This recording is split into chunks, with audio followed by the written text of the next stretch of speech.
Magandang araw, ang ibabahagi ko sa inyo ay talambuhay ni Andres Bonifacio.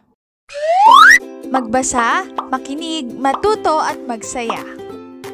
Ako si Binibining Menya. Handa na ba kayo? Tara na, umpisa na nating isa-isahin at pirapirasuhin ang mga detalyeng nakapaloob dito. Katulad ng binanggit ko kanina, ang ibabahagi ko sa inyo ay talambuhay ni Gat Andres Bonifacio. Nagurian siyang dakilang dukha, ama ng demokrasyang Filipino, tagapagtatag ng katipunan at bayani ng Maynila. Andres Bonifacio ay pinanganak noong ika-30 ng Nobyembre, 1863 sa Tondo, Maynila. Ang kanyang mga magulang ay sina Santiago Bonifacio at Catalina de Castro.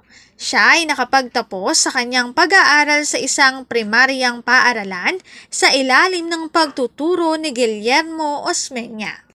Ngunit sa kadahilan ng di inaasahang ng kanyang mga magulang, siya ay huminto sa pag-aaral upang suportahan ang kanyang sarili at kanyang mga nakababatang kapatid.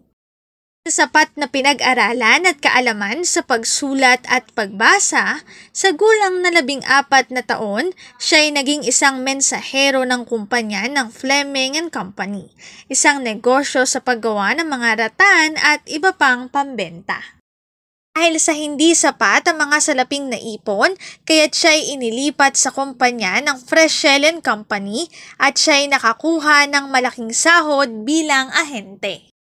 Bagamat ang sariling kakayahan ay hindi pa kasapatan, siya ay nagbasa ng ilang mga aklat ni Rizal, mga nobela nito, mga talambuhay ng presidente at iba pa.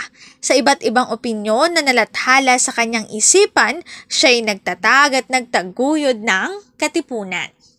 Kasama niya sina Ladislao Diwa, Teodoro Plata at Deodato Arellano na nagtatag din ng katipunan, isang organisasyon ng masa na nagpasimula ng Rebolusyon ng Pilipinas o KKK, kataas-taasang kagalang-galang na katipunan ng mga anak ng bayan. Noong ika-7 ng Hulyo, taong 1892 matapos dakipin at ipatapon si Dr. Jose Rizal sa dapitan. Tinatag niya ang katipunan kasama sina Ladislao Diwa, Teodoro Plata at Deodato Arellano. Dahil dito, kinilala siya bilang ama ng rebolusyon at tinawag siyang supremo ng ibang mga kasapi ng katipunan. Ang kanyang asawa na si Gregoria de Jesus ang siyang lakambini ng katipunan. Hindi lingid sa isipan ni Bonifacio na siya'y handa na upang pamunuan ng isang organisasyon. Mayo taong 1896, siya ay nagpadala ng isang tauhan ni Rizal upang ipamungkahi na sumapi siya sa isang rebolusyon ni Bonifacio. Bonifacio ay nagsimulang pamunuan ng samahan ng buong talino at lakas upang lumaban bilang isang kampyon. Higit sa 1,000 katawang nakilahok at nagkaroon ng pagpupulong sa Pugad Lawin, Caloocan noong ika-23 ng Agosto at doon ay sabay-sabay nilang pinunit ang kanilang mga sedula. Si Bonifacio kasama ang mga tauhan ay buong hirap na nakipaglaban sa mga Kastila. Sila'y nagwagi ngunit dumating ang mga Amerikano na humantong muli sa isang pagtutunggali. Nagkaroon ng pagkatalo sa pagitan ng Magdalo at Magdiwang, isang asemblea sa Tejeros, Cavite ang naganap kung saan nagkaroon ng pagpapasyang Republika ng Pilipinas.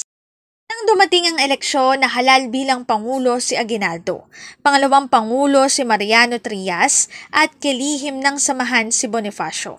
Isang pag-aalitan ang naganap sa nasabing pagtitipon hinggil sa kakayahan ni Bonifacio na humawak sa nasabing posisyon. Nainsulto si Bonifacio at siya'y lumipat sa Naik, Cavite at nagpasimulang bumuo ng sariling gobyerno. Kasama ang kanyang asawang si Gregoria de Jesus, sila'y lumisan sa Naik at planong bumalik patungong Montalban. Nagpadala ng ibang mga tauhan si Aguinaldo upang si Bonifacio. Sa naganap na pangyayari, si Bonifacio at sa di inaasahan, ang tatlong kasamahan. Harap siya sa isang pagsubok laban sa isang bagong gobyerno at nagawara ng parusang. Ngunit huli na ang lahat.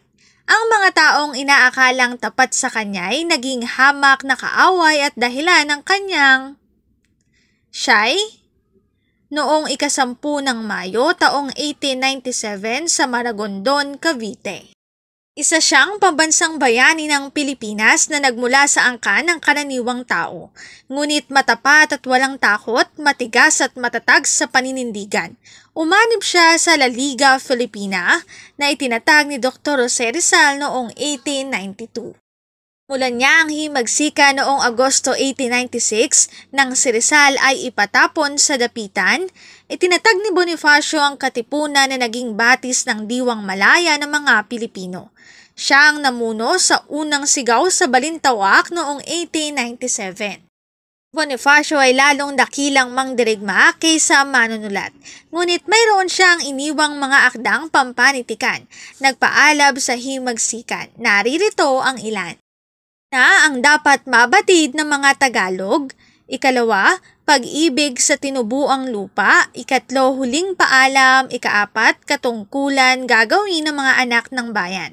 Ito ang kartilya ng katipunan at 5, katapusang hibik ng Pilipinas. Mata ng katotohanan at masa, ang alaala ni Bonifacio ay mananatiling inspirasyon at mananatili pa rin siyang kampyon ng masa.